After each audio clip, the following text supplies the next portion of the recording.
وہ شریعت کو بھی شریعت میں بند کر رہتے ہیں. لیکن صوفیہ کی ایک ایسی جماعت بھی ہے جو شریعت سے کٹ جاتی ہے, مطلب شریعت کو وہ بہت ٹریویلائز کر دیتے ہیں. تو بات یہ تھی کہ شریعت جو ہے انسان کو باندھ دیتی ہے. شریعت از بیسیکلی قانون. انسان کا دل نہیں چاہتا کہ وہ قانون کو فالو کرے انٹل اینڈ انلیس وہ قانون اس کی ویلیوز بن گیا ہو. اگر کوئی قانون میری ویلیوز بن گیا اور میری طبیعت میں شامل ہو گیا تب تو میرا دل چاہے گا کہ میں اس کو فالو کروں. لیکن اگر ایسا نہیں ہے تو قانون جو ہے محض جبر ہے. تو اسی طرح سے اگر شریعت سے انسان کو مناسبت نہیں ہے اور اس کے اوپر شریعت تھوپی جائے تو وہ محض جبر ہے. ایک مطلب اس کے لیے وہ ایک ظلم ہے, مطلب اس کے اپنے لیے.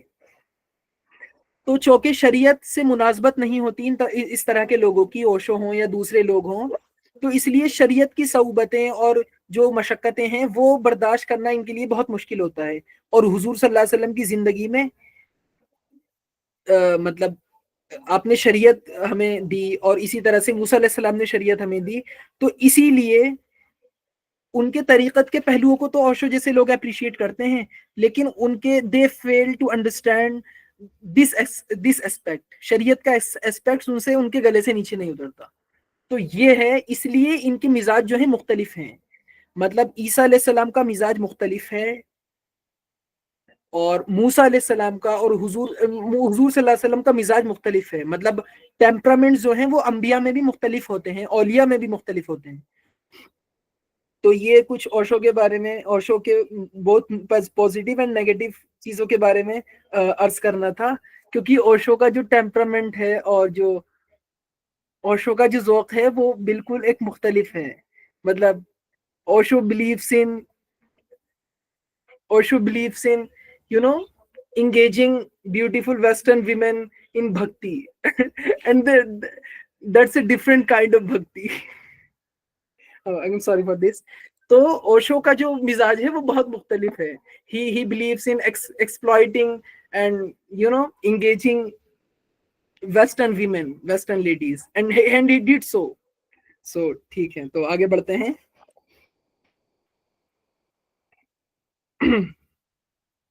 اچھا, بہت سارے ہمارے علماء نے اور سیرت نگار ہیں, انہوں نے کیٹیگرائزیشن کری ہے کہ حضور صلی اللہ علیہ وسلم کی زندگی میں جو جنگیں اور جو جنگیں ہوئی ہیں ان کو کیٹیگرائز کرا ہے ایز ڈیفینسو وارز. ڈیفینسو مطلب دفاعی, اپنے دفاع کے لیے. پری ایمپٹیو کا مطلب ہوتا ہے کہ میں نے کوئی خطرہ محسوس کرا, کوئی خطرہ سینس کرا اور اس خطرے کو سینس کرنے کے نتیجے میں اقدام کرا تاکہ وہ خطرہ مجھ تک نہ پہنچ سکے. اینڈ آئی نپ اٹ ان دا برڈ, مطلب میں اس خطرے کو اٹھنے سے پہلے ہی ختم کر دوں. تو کچھ آپ کی زندگی میں وارڈز ڈیفینسو ہیں, کچھ پری ایمپٹیو ہیں, اور بعض سیرت نگار علماء کے نزدیک کچھ آفینسو بھی ہیں. تو اسی طرح سے ڈاکٹر طاہر القادری جو ہمارے کنٹمپریری دور کے ہیں, انہوں نے ایک کتاب لکھی ہے اور اسی طرح سے کیٹیگرائز کرا ہے. مطلب it's basically to counter the notions of terrorism, کہ کس طرح سے ٹیررسٹ آرگیو کرتے ہیں کہ اسلام کے اندر ہی مطلب یہ ساری باتیں ہیں. تو اس کو کاؤنٹر کرنے کے لیے وہ کتاب ہے, اس میں انہوں نے یہ کیٹیگرائزیشن کرا ہے, ایک ٹائپولوجی باندھی ہے کہ کس طرح سے کون سی وارڈز حضور صلی اللہ علیہ وسلم کی ڈیفینسو ہیں اور کون سی آفینسو ہیں. تو اس پہ ایک نظر ڈالتے ہیں.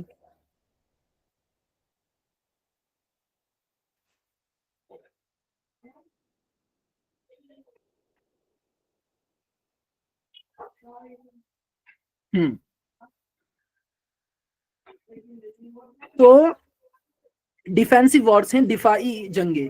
بیٹل آف بدر,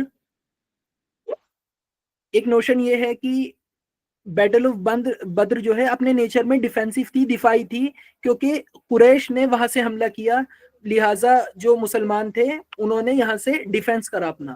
لیکن یہ جو ہے کافی اس کو کافی جو ہمارے اسکالرس ہیں انہوں نے پرابلمٹائز کرا اس پہلو کو کہ جنگ بدر ڈیفینسو نہیں بلکہ آفینسو تھی. مثلا ڈاکٹر اسرار احمد رحمہ اللہ اور اسی طرح سے جو ہمارے یہ ریولوشنری تھنکرز ہیں وہ یہ کہتے ہیں انہی کے الفاظ میں کہ بیٹل آف بدر جو ہے آفینسو ڈیفینسو نہیں بلکہ آفینس تھی. یہ حضور صلی اللہ علیہ وسلم نے انیشیٹ کری. کس طرح انیشیٹ کری کہ آپ نے جو